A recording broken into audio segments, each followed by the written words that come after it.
you got to do is reparent yourself. Since nobody will come to your aid, you become your own parent. Speak very tenderly to yourself. Honor your limits. Honor your needs. Take naps without guilt. Rest. You've been through hell. This is convalescence. Be your own parent as if you're holding a baby, because you have been through hell. You just don't know it. The other day I walked into a room full of females. I could immediately feel them coming against me and dividing. And, you know, it's very subtle. It's the sort of thing where you don't notice it till the next day. Women are so subtle. They smile, they're nice, but then there's innuendos. There's things happening between the lines. It's so sneaky. And I went away feeling kind of funny and kind of happy, and then later on, oh yeah, she said that. Why did she say that? Why was she silent? Why was she ignoring me? Why did they divide against me? And if you're talking politics, it's really bad. Women don't know a darn thing about politics, and they just take the common view. They don't question anything. And they came against me. I could feel it. And they started to incur jealousy between me and another woman, and you know, one-upping me. And it was just very evident. And I thought, how many times have I felt this with women? It's just, female culture is a massive impediment to female genius. I'm not saying I am, but that is the truth. Women are just really subtle. They don't like you. You're different. You are too unique. You are not a conformist. There's just something about you. And they gossip and divide. It was hard. I woke up sort of all blocked up. And I thought, why is this? Let's analyze. Who have I been around? Oh yeah, yesterday, all those women. Yeah, that was mean-spirited.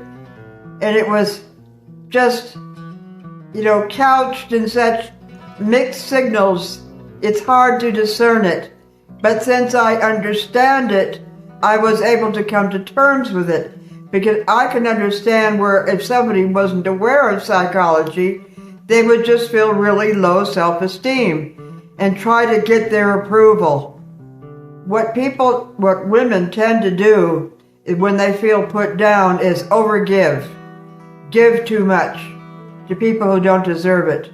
Overgiving is a sign you have not healed.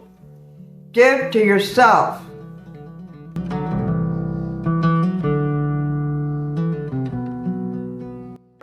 He who comes last will come first. Female culture will always put somebody else up over you. If you're just too big for your britches, if you think you're hot stuff, if you've got goals, they can sense it. They're like a predator with prey. They can sense that you think a little too much of yourself, even though you don't. You just have goals. You're just above them. And you haven't been around them too much, so you're sort of marching to a different drummer, and they can sense that. And so they put somebody else up, somebody who's mediocre, and you are outstanding. But in this world of mediocrity, the outstanding will not be seen. They'll put up the mediocre to put you down. You must stay on top of these things. You must understand it. Because if you need external validation at all, which most people do, you're going to be sunk. Because they'll put somebody else up. They always will. Mediocrity is popularity.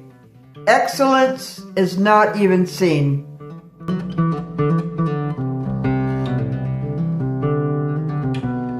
When I say to take responsibility, you don't take responsibility for what was done to you.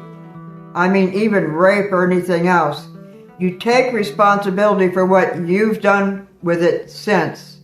Now, forgiveness is just getting your energy back. It's saying, I'm not going to devote my energy anymore to you and give you space in my head. rental space in my head. I'm going to take my energy back. I have spent too much of my energy with resentment, reliving the event, and I'm going to take it back. When you think of the word forgiveness, always think next, energy. You're getting your energy back. That's what it's about. It's not saying what they did was okay. It's getting you back. And it is essential, because if you don't forgive them, you're going to be sunk. You're going to be reliving the whole thing, and you can't be creative that way. And the most important thing is to forgive yourself. You didn't know any better. You were an overgiver.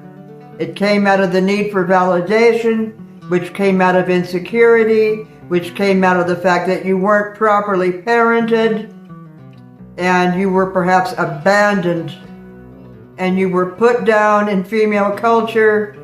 You lost your goals, you put them in a drawer. You've now taken them out, but you had some lost years there. Forgive yourself. That's the most important thing. See why it happened.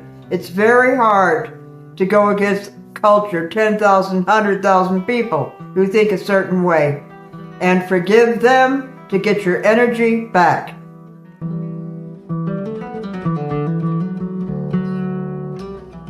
Forgiveness is energetic liberation. Remember that.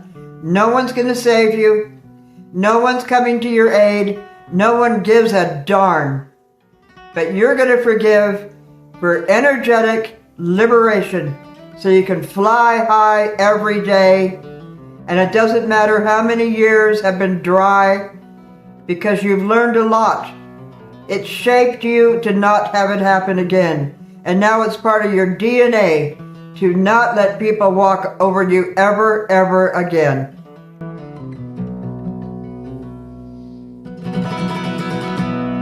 So much energy bound up in bitterness and resentment, reliving it over and over and over, what I should have said. And it always ended up, yeah, but I didn't say that. So why am I taking the time to think about this now? What does it solve? Yes, I've solved it now, but 20 years ago I didn't. So it's a loop that it never resolves itself, reliving it. What you should have said. I did that thousands of times about the same event. No. See how it's energetic slavery, and it's all just energy. Einstein proved that. And you were born with exalted energy, and it's been held down by Satan through unforgiveness and grudges and resentment. Satan's very clever how he does that. So let it go so that you can be a success.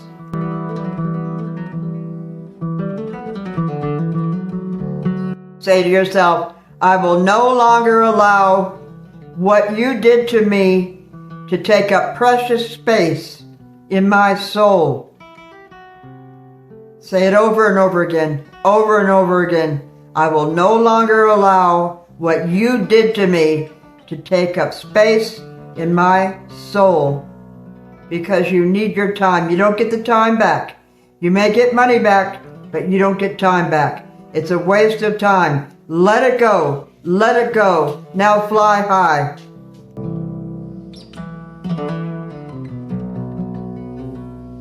I would relapse. I would start to overgive again. And it would feel so good, elated. I'd go in my closet and take all the clothes out and give them away. It was like a sacrifice, or maybe guilt made me want to just become small. I would overgive, and I would just be like on a trip, like a heroin trip. I don't know why. And then suddenly the next day I thought, now why did I do that? That was not sainthood. That was not generosity. That was some kind of neurotic split, and it was. It was a sign that I hadn't healed, and I would compensate by overgiving, over-fasting, some kind of way to get back at myself. Notice what you're doing. It's more important to reparent yourself and to see your needs come first. And it's not a selfish thing. God has a purpose for you. You need to do it. So you got to stop these neurotic loops. always having to do with other people. I've given away the most wonderful things to people who were my enemies, thinking that they would love me or whatever. It was a loop. It was another neurotic loop. It didn't help a thing. And, you know, see what you're doing. Keep a journal of what you're doing, and you will notice these loops in your life too.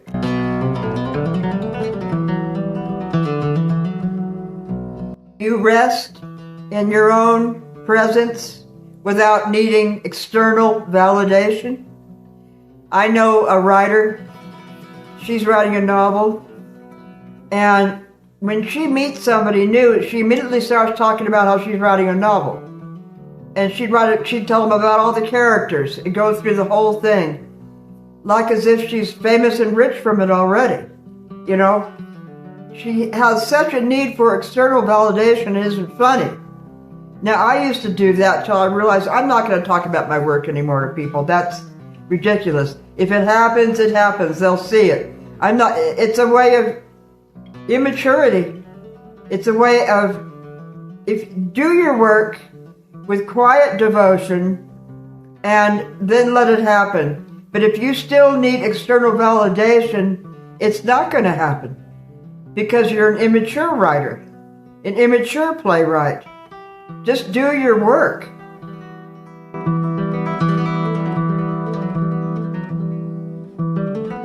Tell myself, you no longer need to be busy all the time. I'm busy all the time. From 1 o'clock in the morning all day long. Can you just sit in silence? Leisure is very important. A would-be genius has an incapacity for leisure, but leisure is essential to do your work. That's when the insights come up. When you relax, the insights come up. When you don't relax, when you're compulsive, when you're a workaholic, the insights can't come up. That's when you force the fit. And work that is forced is no good. It's mediocre. You need it to be revelatory, creative, from God. You are co-creating with God. Leisure is how you do that. And I would just be busy all day long. I could never sit still because then guilt, shame, low self-esteem. No. You want to heal so you can just sit in your own presence and be happy with yourself. Self-love. There's nothing wrong with that. Nothing selfish about it. You have to love what God created in you.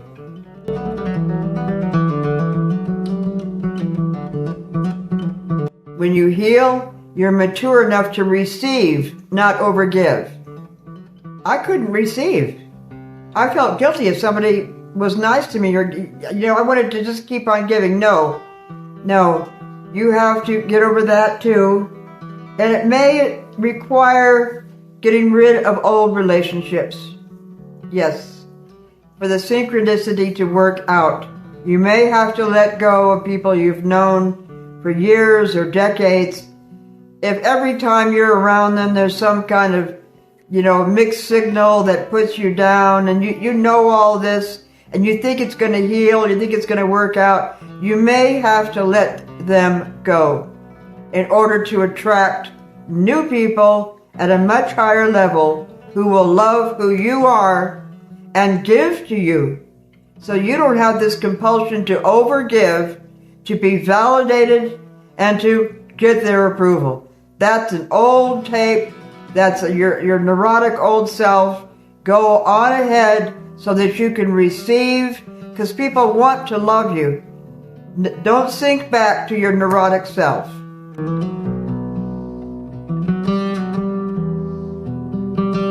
Want to have quiet authority as a leader. Simply yourself. Nothing more to prove. Can you do that? Quiet dignity. Authority. As a leader. Just being yourself. Not, can I get your approval? How can I give to you? No. You don't want that anymore. You want true leadership. Just to sit and be approved of by everybody. And mass attractions will be immediate if you can do that.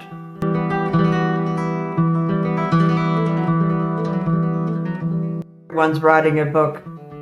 You know, self-publishing has exploded everything. In 2005, I believe there was 2,500 new titles a year. Now there's 4 million new titles a year.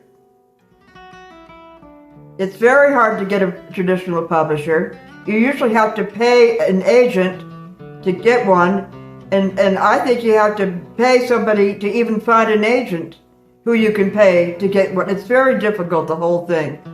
And even a traditional publisher will not pay for marketing. That's left to you. So, you know, self-publishing is what's left. There's a lot of companies that will charge you $3,000 to publish your book, but you could do that for free online with Kindle Create. So why do it? And they're not going to market it. You know, you can hire an editor on Fiverr and somebody to do a book cover. What do you need a $3,000 publisher for? That's the biggest gimmick there is. Publishing is easy. It's marketing that's the problem. And they leave that to you, the author. They don't do it for you anymore. So, you know, with 4 million new titles a year, and somebody's writing a book and bragging about it to everybody, they don't know what's going on. They embarrass themselves just by doing that. Just write your book and pray to God it makes it, but don't brag because it's silly. Self-publishing is just too easy.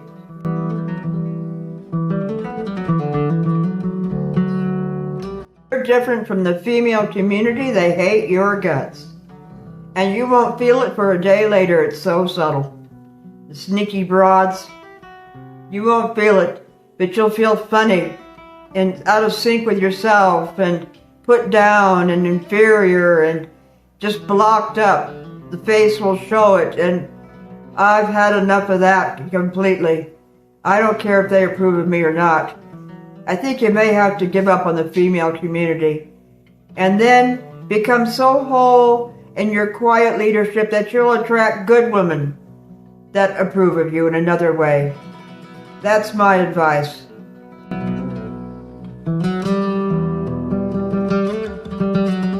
There was a time years ago when I was so insecure and suffering PTSD from trauma from men, trauma from family members, trauma from women, and that no matter how absurd somebody's demands on me, I would do it so that they'd call me good.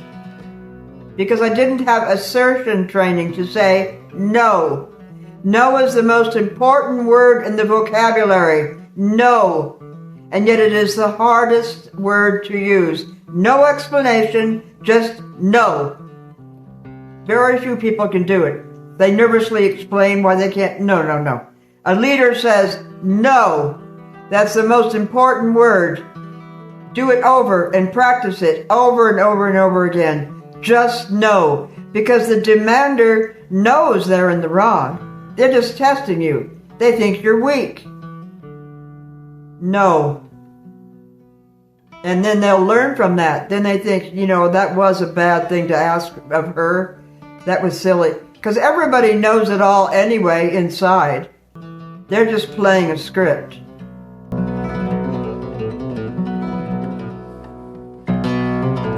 The parents are emotionally unavailable on another planet from you. It's really hard because there's no obvious wound to heal. It's just a massive confusion.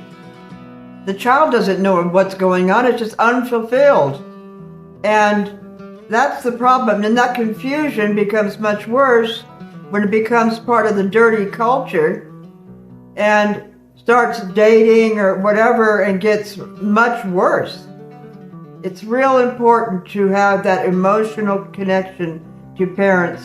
If you can't have it, be a parent to yourself. Be tender, be gentle, know your limits, and rest.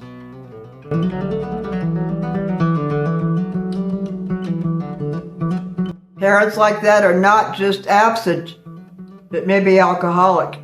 Maybe they're always fighting. So the child is left to navigate the terrifying inner landscape by themselves. knowing nothing. It's a mass of confusion. The only thing that sorts it out is a gang or feminist culture or the weird stuff propagated on TV, mainstream news, or the crap from the immoral culture. That's what straightens it out. That can't straighten it out, though. And if the parents are alcoholic, they're left to themselves. That all has to be reparented. Now that you see the truth, be the parent to yourself.